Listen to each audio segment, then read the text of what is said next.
I need to throw out a movement principles disclaimer that's similar to the technique disclaimer.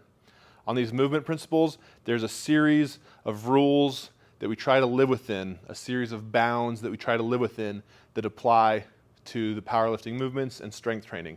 These have to deal with your spine position and spine health, different joints and their mobilities, hips, knees, shoulders.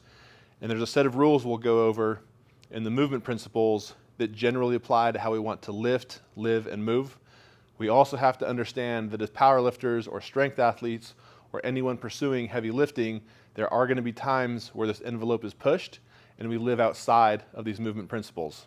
We also have to understand that you can't pick your parents, and if you want the best body that's going to stay as healthy as possible, you need to pick your parents to be gorillas and whales and large animals that have structures designed to handle massive load, which is something we can't do. Which also means you can't always compare yourself to another lifter that might lift world class and massive weight with terrible mechanics, because if you lift with those mechanics, you might hurt yourself.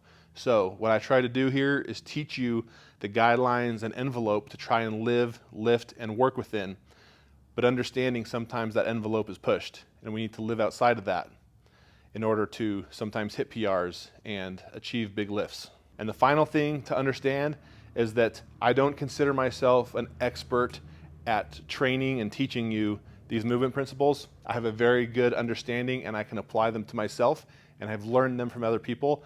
I don't consider myself the expert on teaching and helping you understand the deep-lying mechanical and physiological issues with some of these movement patterns. So if you want to explore and understand these things more, I encourage you to get out there and learn more. But what I am able to teach you is how to perform, when to perform, and exactly how to utilize these movement patterns for all of your heavy lifts.